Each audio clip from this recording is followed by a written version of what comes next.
Hello everyone. Today we're going to be looking at personal budgets. A personal budget is a way of organizing income and expenses over a period of time in order to make financially responsible decisions. Budgets can span a variety of time periods, though a monthly budget is most common. Last section, we talked about minimum household budgets and how much money someone has to make in order to reach that for a month's time. Today, we're going to be looking at the different parts of a budget a little bit more closely and talking about what percentage those parts take up. But first, let's talk a little bit more about income and expenses. Discuss each of the components of a budget below. Label each of the envelopes below as an income or an expense on a budget. Which of these items listed do you think are considered expenses in a budget? Okay, for these, I'm going to put an I for income and I'm going to put E for expenses. I'm going to start with income because there's not as many of those. Now, salary is considered income. A salary is what you would make in a year, and it's broken up into different paychecks throughout the year. And also, wages is also income. This could be an hourly wage or a daily wage that you make. Now, the rest of these are considered expenses. We have retirement savings for when you retire one day, don't have to work anymore. We have income taxes that we have to pay each year. We also have utilities. That's an expense. That's considered your water bill, your electricity bill. We also have savings for college. That could be you saving for your own college or a family member saving for someone's college. We also have entertainment. This could be the movies, bowling, things like that. We also have emergency savings. This could be for medical bills that you don't expect to happen, an injury, you have to be out of work for a while, something like that. We have food, that would be our groceries. And we also have our rent or mortgage is an expense. Remember, rent, you could rent a house, you could rent an apartment, but you don't own it. If you have a mortgage, that means you own it and you're paying back your loan. Now, for these expenses, some are considered fixed and some are considered variable. Fixed expenses do not change from month to month. They stay the same. Variable expenses do change from month to month. They do not stay exactly the same. So based on the expenses that we just said, which ones do you think are fixed? So our fixed expenses are going to be your rent or mortgage. Your rent or mortgage. Okay. Also your car payment and insurance. Those items are going to stay the same each month.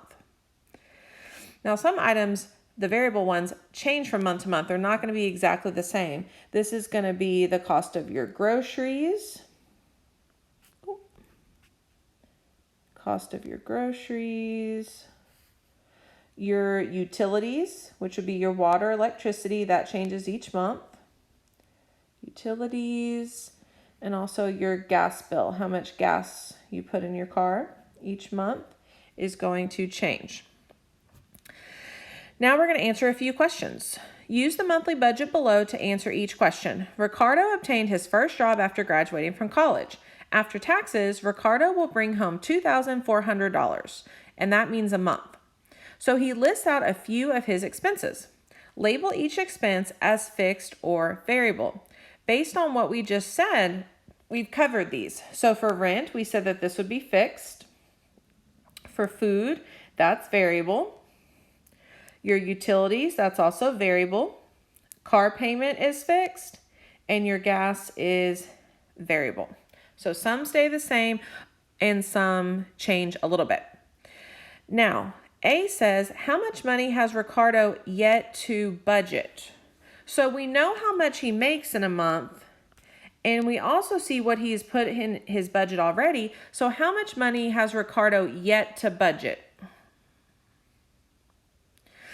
Now, whenever we take our 2,400, how much he makes, and we take away all the amounts that are in his budget, which add up to 1,810, 1,810, we get $590. That's the amount that has not been put in his budget yet. And he could decide to save most of this or spend it on something else. In part B, we see that he decides to include his student loan payment in his budget. So he's adding something else in. Do you think this is a fixed or a variable expense? Since it's a loan, this is going to be considered a fixed expense. Whenever you have loans like your mortgage or a car payment, if the interest rate stays the same, that means your monthly amount stays the same for a certain number of years. Okay, for our last section, we're going to use the information given to calculate the percent of the budget that each category represents. You already watched a video to refresh your memory on how to find the percent of an amount, so this is where you're going to apply that knowledge. Problem 2 says, Michael budgets $600 of the $2,000 he brings home for transportation expenses. So the question here is, what percent of his transportation expenses make up his monthly budget? So remember, whenever you're solving these problems, you can use your percent proportion, percent over 100 equals part over whole. And since we're looking for the percent, we can use the variable x here. X over 100 equals, our part here is 600, it's our transportation expenses, over our total monthly budget. Now remember, there are several ways that you could solve this. You could find the relationship between 2,000 and 100 and apply that to the numerator as well. You could also simplify, which I'm going to do. I'm going to simplify this problem a little bit. When you divide them both by 100, you get rid of those zeros. Now we can look at 20 to 100. To me, that's a little bit easier. 20 times 5 is 100. So now we're just looking at 6 times 5. 6 times 5 equals 30.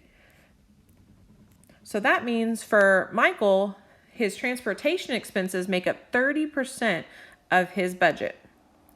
Now, I also want to remind you that you could cross multiply. So if you wanted to take your 600 times 100 and get 60,000, you could then divide that by 2,000. You're still going to get 30. You just have a lot more zeros to work with in that problem. Okay, let's look at our last example. Tanisha earns $3,000 per month after taxes. She saves $720. So how much of her budget is, what percent of her budget is savings? So for this problem, again, we're going to use our percent proportion. We are looking for the percent just like last time. The part we're looking at here is the $720, and our monthly budget is how much she earns is $3,000. Now, again, when I look at this one, I want to simplify again because I have these two zeros over here, which means I can divide both of these by 10. But but you don't have to do that, but you could. And then now we have 300 to 100. So I know to get from 300 to 100, I divide 300 divided by 3 to get 100. So that means I can take 72 and divide that by 3. If I solve it this way, I would get 24%. 72 divided by 3 is 24. Now, if you didn't simplify, you could have done 3,000 divided by 30 to get 100. And then that means 720 divided by 30 would also give you 24. But if you're not sure about those, remember, you can always cross multiply. 720 times 100, which gives you 72,000. And then you could divide 72,000 by 3,000. You would still get 24%